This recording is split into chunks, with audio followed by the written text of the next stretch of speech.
So my guest today is Rameez Tase, Vice President of Audience Development and Insights at Axios. Rameez, thanks so much for taking the time out, and welcome to the Social Media and Politics Podcast. Yeah, thank you for being here. I've listened to a couple of episodes, as I mentioned last weekend, and I was loving it. Excellent. And you have the distinct honor of being the 50th guest. Wow, what an honor.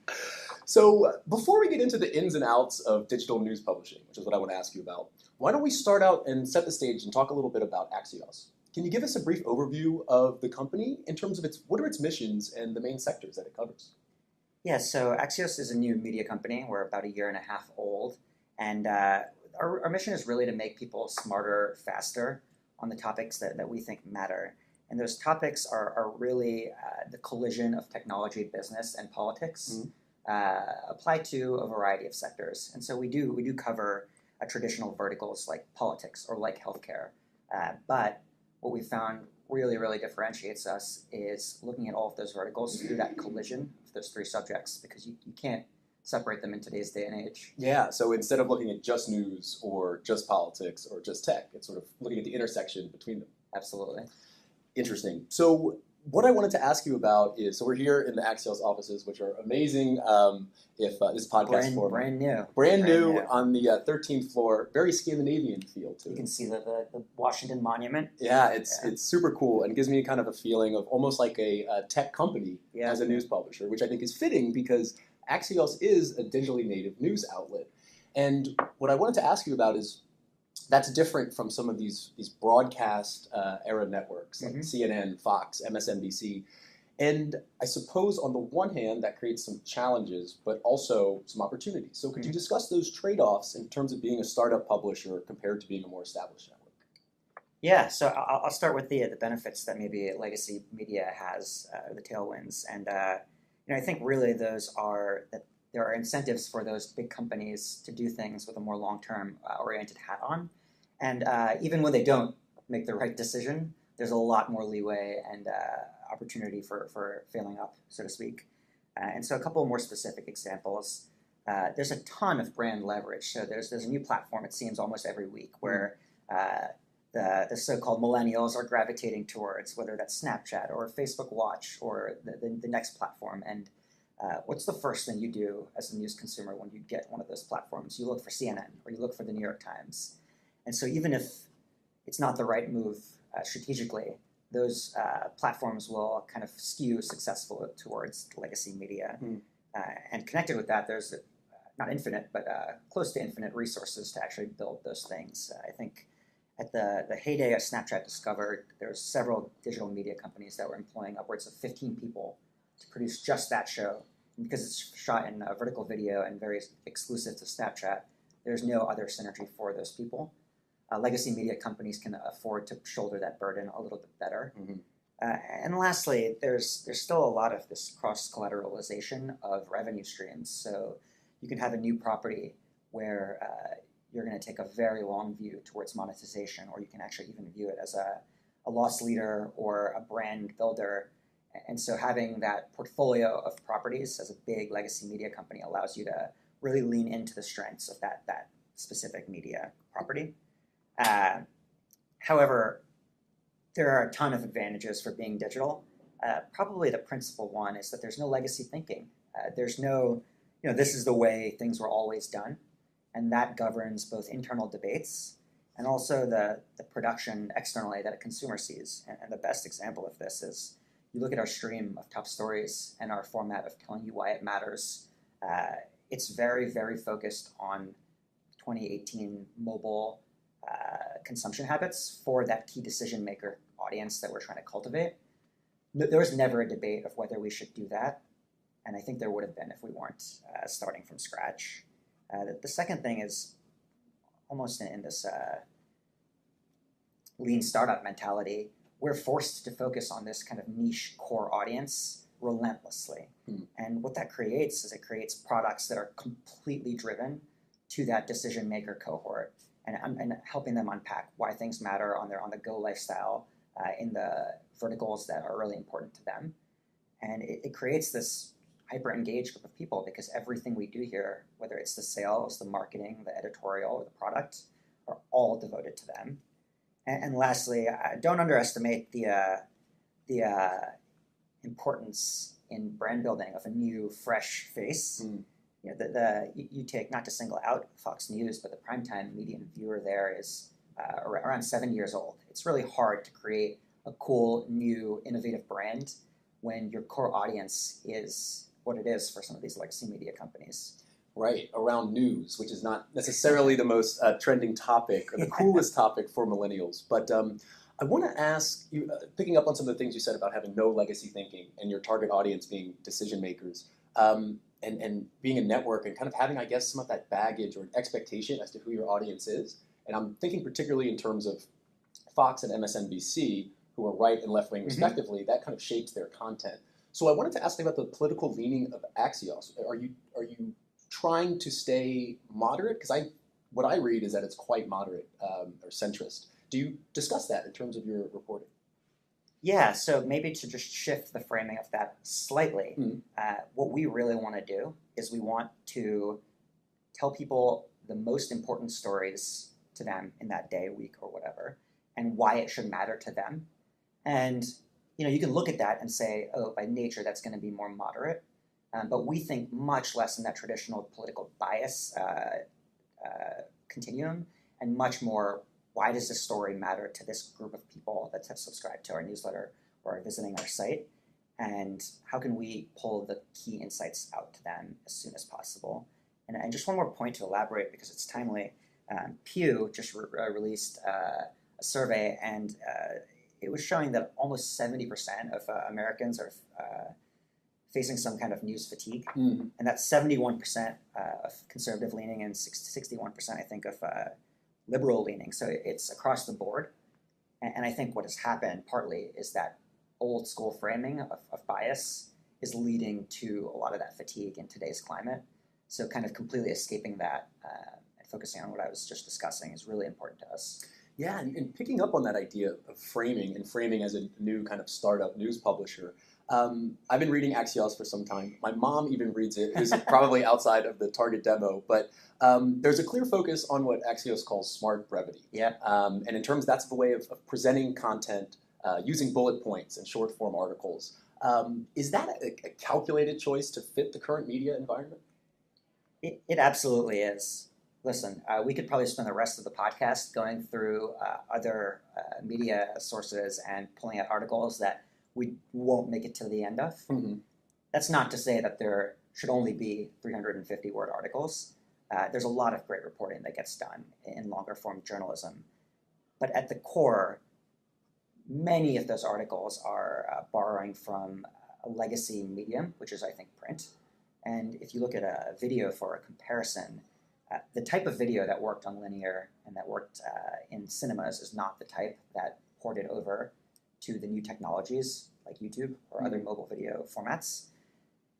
And so what I would ask is, why haven't words, the content, actually ported over to match the interfaces where people consume?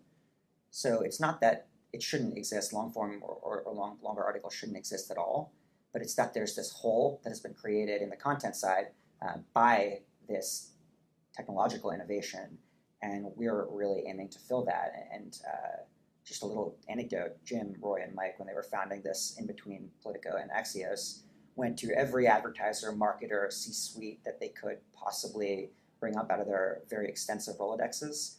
And this idea that I don't have time and I can't curate everything myself came up almost unanimously. And so it's very targeted to that audience that they're trying to cultivate.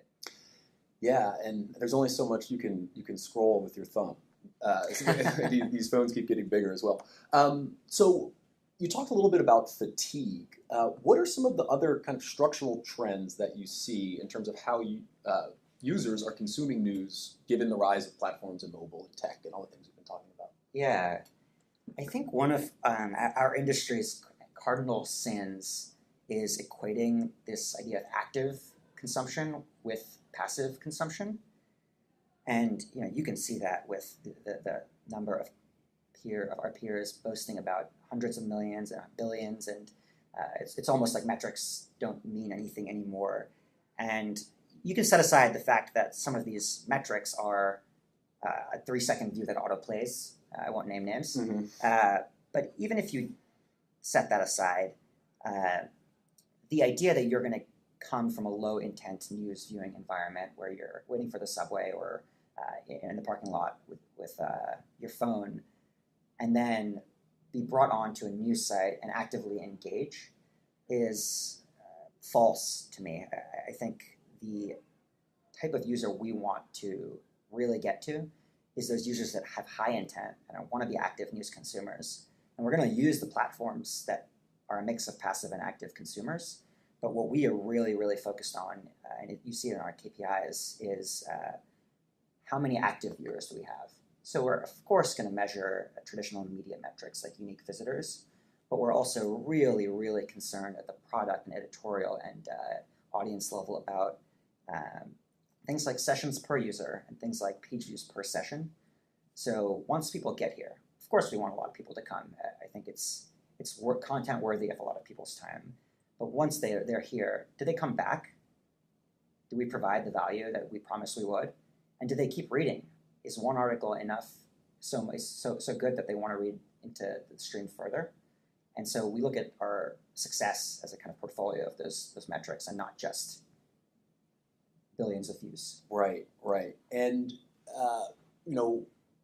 one of the interesting things for me is that this content is free. So you can come back, mm-hmm. and it'll continue being free. And so I want to ask about how your revenue model is. So there's a lot of discussion about publishers in the digital age struggling to make revenue. Some are benefiting, New York Times, for example, but others are really kind of small and medium size organizations are really struggling.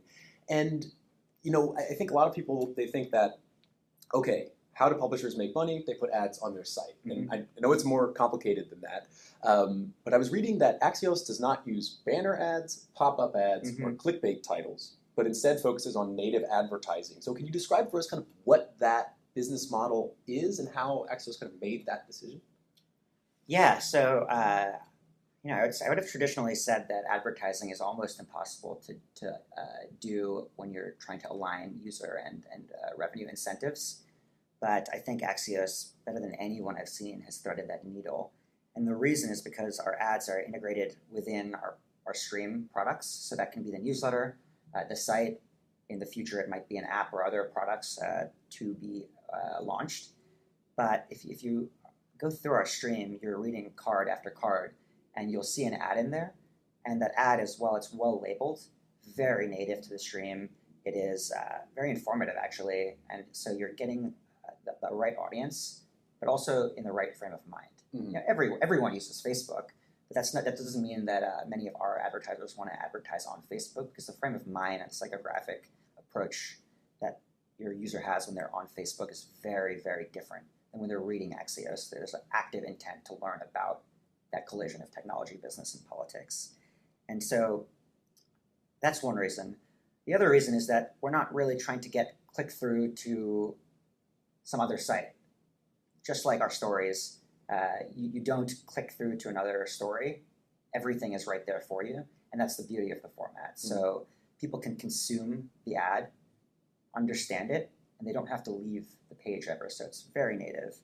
And if you look at how we place our ads, if you click on an article, bounce right away, and never come back, you're not even going to see an ad because there's no ad in the first viewport of our site. Right. And so creating things like clickbait titles to get people to a page that then has 3 ads in that first viewport is not possible for us, right? So the incentives are much better aligned than a typical display ad-based site where you're incentivized to use clickbait titles to attract users. So it's not that we're all high and mighty with it, it's that we're incentivized not to. So I really think our ads, which is very rare in this industry, align with our user incentives in this case. And we're always discussing new and innovative business models. Jim, our CEO, has been on record numerous times talking about all kinds of subscriptions. I don't have any news to break on this podcast, but he's been publicly quoted as one example, and there's plenty others. Yeah, it's interesting. I never thought about what state of mind you're in while on Facebook. If you're scrolling through waiting for the metro, you're probably not looking to buy something. So there's a sort of disconnect there. Whereas I think if you're reading a newsletter about news, it shows you're interested in being informed, and you're interested in being informed about services that you might care about.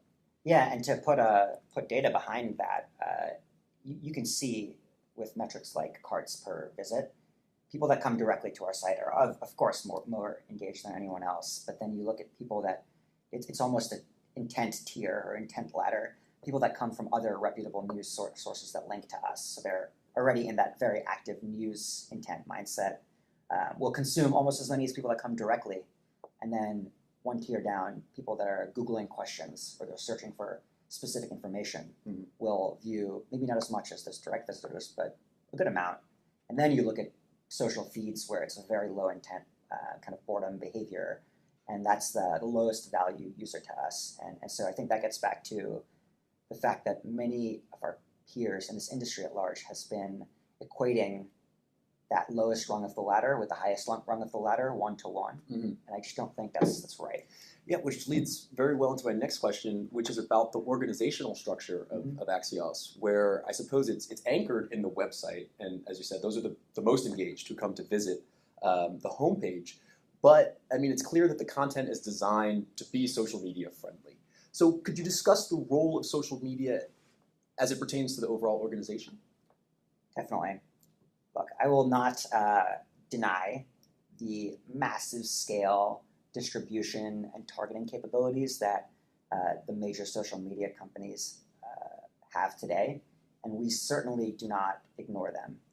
We kind of view them as this incredibly large top end of the marketing funnel. So both from an organic and a paid perspective, can we go out there, find audiences that want our content, bring them to the site, and then ensure that they're creating a habit? And so the newsletter is the perfect product to create a habit. If you think about appointment-based viewing, 6 o'clock news, et cetera, we have a product that comes out, Axios AM, for example, at around 6 a.m. or whenever Mike wakes up in the morning, covering or delivering the same value proposition each day in your inbox in bold.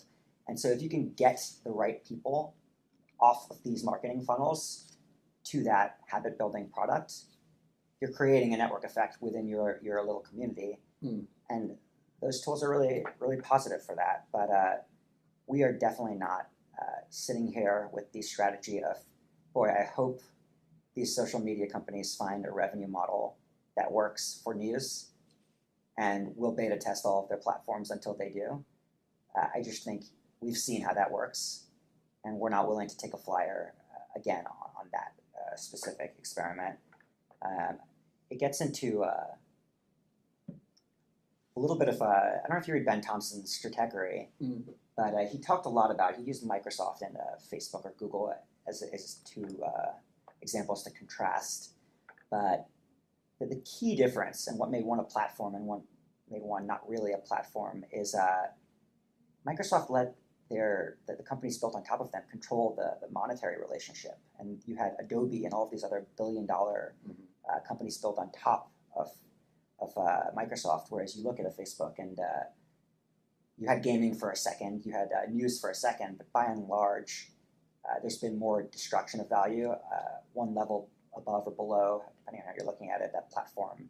And I think a big part of it is Facebook's control of the revenue relationship. Which I want to ask you about in a second, but I do want to pick up on a few things from the newsletter, just because I've promoted it so much on the podcast. And I think it's interesting, this habit forming. So I think one of my personal habits with it is that I will make sure I have it downloaded before I get on a plane, between that time for taxiing. So that's my own. It has become sort of habit forming.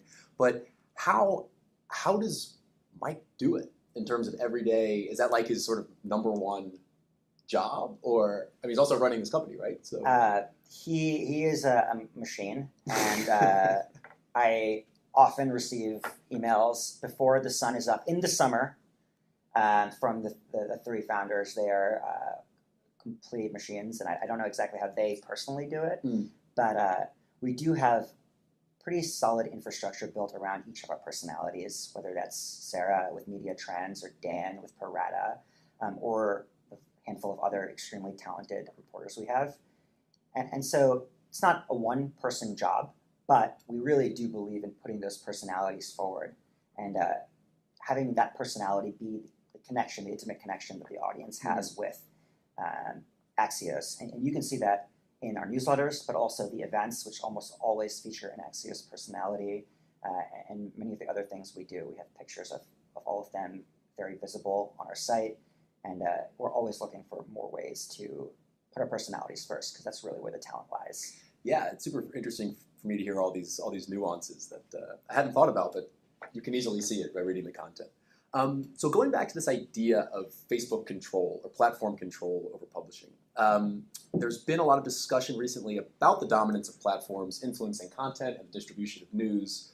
With Facebook and Google kind of really, there's been talk about whether they're a monopoly. They have 75% of the digital advertising market, and it seems to be increasing every year. So first, do you think this is a positive or negative development? There's some that argue that it allows news publishers to reach a broader audience, and then there's others who say, it's a monopoly. Are these platforms too powerful in shaping content? I'd love to meet the people in news who think it's a positive development in 2018. That's an interesting perspective. I think, as having a debate, so I follow a lot of far right and far left accounts because I'm very interested in seeing what those communities are consuming. And I got in on this Sunday, very fun weekend activity, into the comments of a very far right blog or site. And I was just wondering, oh my God, how is this allowed in a public forum?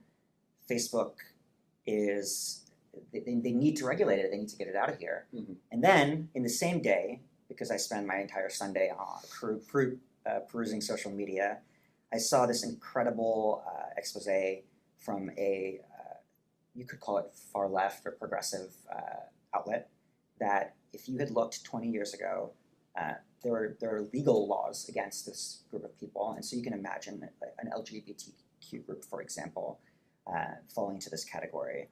And who's to say that Mark Zuckerberg in this case, but any other leader or C-suite, would find that view palatable or close enough to the center to accept on their platform. And so I think the idea of Facebook controlling the dialogue is extremely dangerous. And what does that leave you with? That leaves you with, okay, well, there should be free speech, and there should be this platform where anything can go to an extent. But maybe we should just have a platform where we can kind of control the outcomes. Mm-hmm. And you can, another analogy, you can look at the government. The government has all kinds of rights to collect all kinds of data that's insanely private, but luckily we have a system of checks and balances that prevents them from using it in a way that we don't feel right as a society. And I think that last part is what's missing right now in our social media ecosystem. Yeah, who is the check on Facebook? They just buy them out, right? Right. What about your interactions with these companies? Are you working with Facebook, Google to try to figure out how to better reach your core audience? We definitely are. Mm-hmm. There are a ton of extremely talented and well-intentioned people there who have actually done massive positive things for the news, information, and media ecosystem. That shouldn't be lost. We're in contact with all of them. And we're trying to find ways in which we can play with those platforms, whether that's Google Newsstand or things like AMP or a variety of other tools that they've produced in the last couple of years. And really what we would like to see is two things. We'd like to see audience or users who are interested in forming a deep relationship with Axios once they've had a taste, have essentially a frictionless way to do that. And two, we'd really love to see environments in which publisher brands aren't completely commoditized to an article-by-article level, because I think that then leads you down this dangerous slippery slope of, well, if this article is next to that article from a different publisher, and we don't control the monetary relationship, then what's the difference between A and B? Mm-hmm. And you're then fighting a commoditized battle, which would be okay if there was a revenue model to support both of those A and B in the long term. But because there isn't, there's this serious moral hazard that neither A nor B will exist. Mm-hmm. And by the time they don't exist, it'll be too late to fix it. Yeah, I mean, and that can be solved, I guess, with some sort of subscription services. Is that what you mean, where there's a kind of pressure to kind of go by article basis? It could be fixed by subscription businesses, and from the New York Times at the large end, or The Information at the more niche end. There have been people that are, I think, proving that it can work. The math on subscriptions, when you just boil it down to pure profit and loss, is harder to support a kind of big media infrastructure than I think the current fad of subscriptions has made it seem today. So, like I said, we're not kind of just going to jump into consumer subscription head first at the moment. Mm-hmm. But I think that is one of several ways in which you can develop brand equity.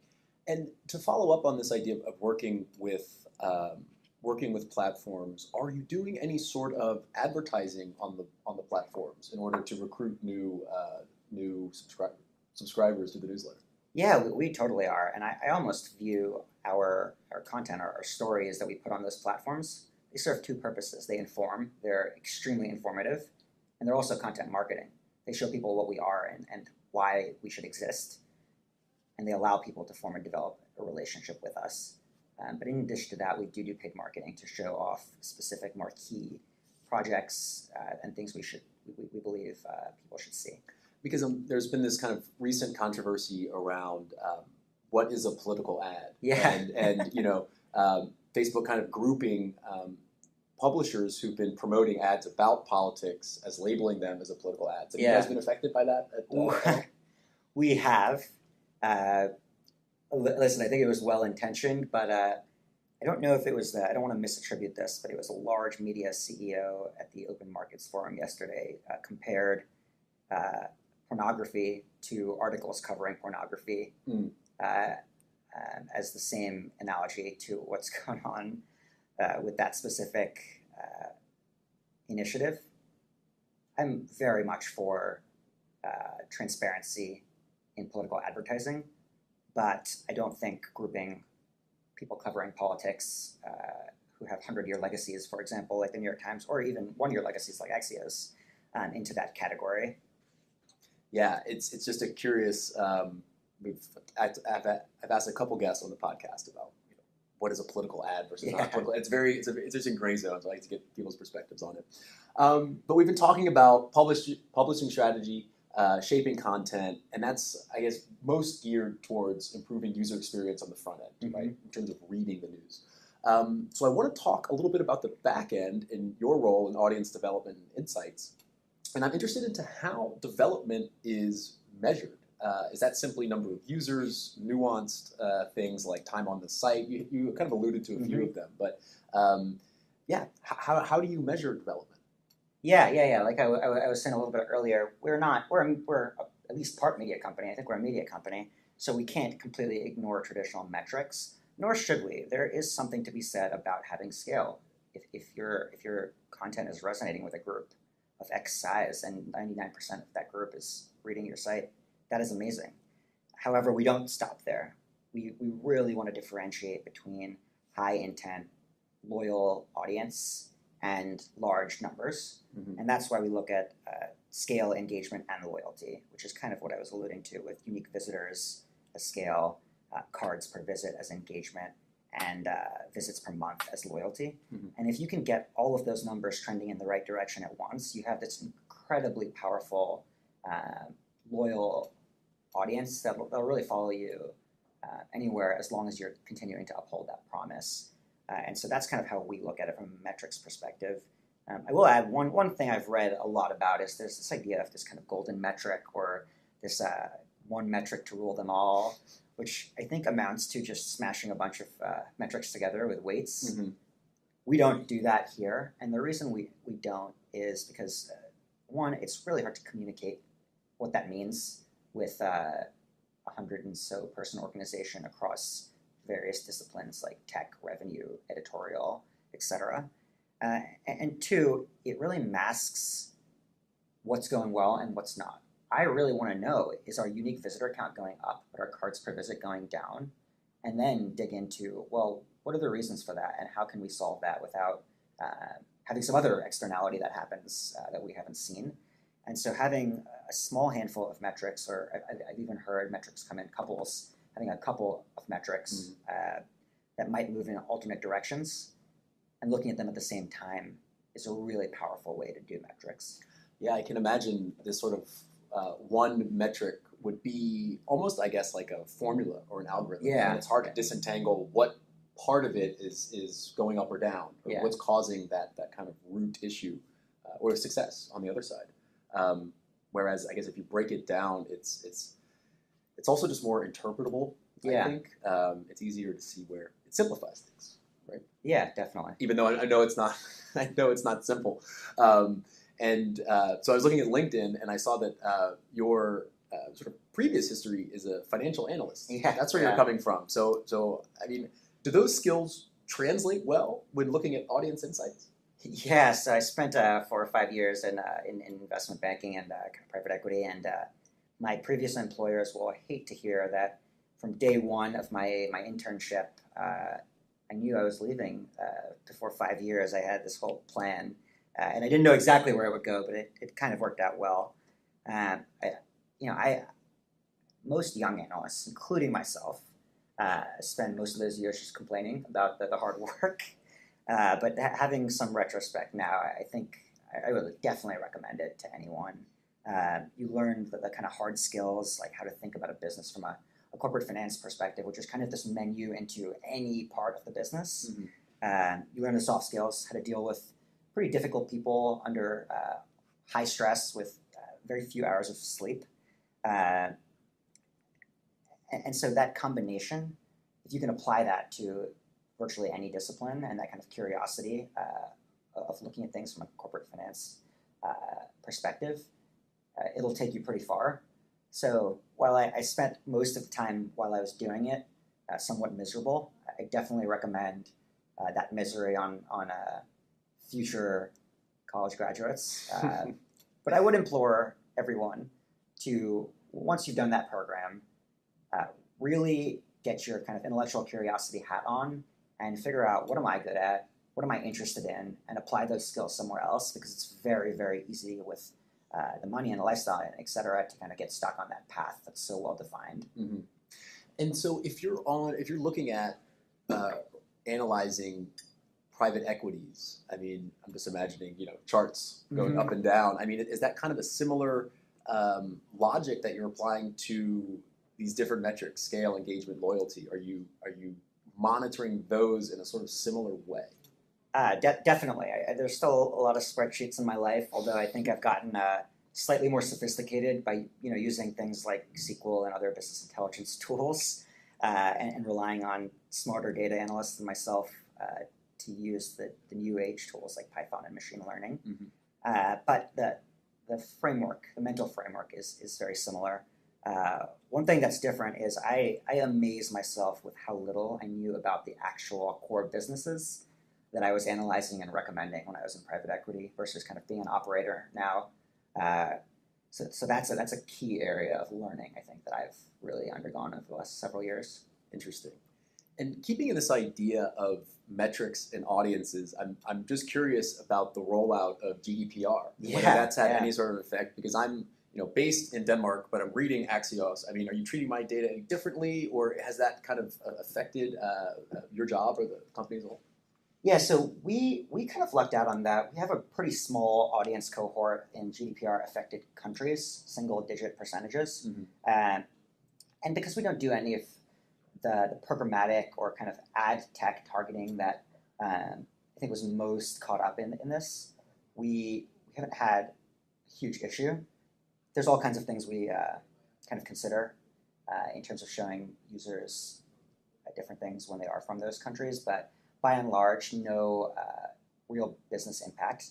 And our CTO, Matt, is pretty incredible at being on top of the ball on this. So Even if there was, he solved it long before I heard about it. Um, and I don't know, do you want to go into that law a little bit, or? Yeah, why not?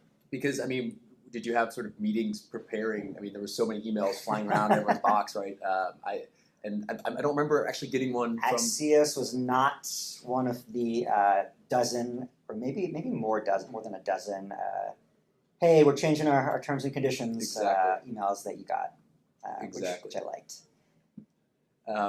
And is it simply because the audience is not so much in Europe? Because it's focused, I guess, mostly on American politics? Yeah. I mean, it's that, and the fact that our business doesn't really require that level of collection of data. Whereas, if we had an ad network where we were targeting very, very specific cohorts with first, second, and third-party data, which isn't really our pitch, we might have a bigger issue. So last question for you, which is I'm going to pull a quote from one of your recent Axios pieces where you argued that, quote, the news industry and platforms need to find new profitable ways in which high-quality news and information can thrive, end quote. So I want to ask, I wanted to ask you about what kind of developments were you envisioning there, or perhaps what are some ways, because I think the Axios model is super interesting and it seems to be profitable. What kind of steps are you looking for in the future? Sure. It's an interesting question given what we've talked about today. I think on one hand, there's a lot of responsibility on platforms, et cetera, to improve, and the problems there are very well defined, I think, at this point. That is not mutually exclusive, with publishers also doing everything they can to sustain and grow their businesses. Like I said, hope is not a strategy. And so in terms of business models that publishers could think about or are thinking about, you mentioned one. The consumer subscription route is obviously a great one. Bloomberg in the subscription category within enterprise subscription has another incredible business model. There's several others, including billionaire funded, which some of our peers have. One thing we're really interested in is, and this has been experimented with, but I think we're trying to do it in a very different way. But you can call it smart Twitter, maybe. But what we're trying to do is gather a community of experts in really niche fields. So we're not trying to scale each individual campfire or network individually.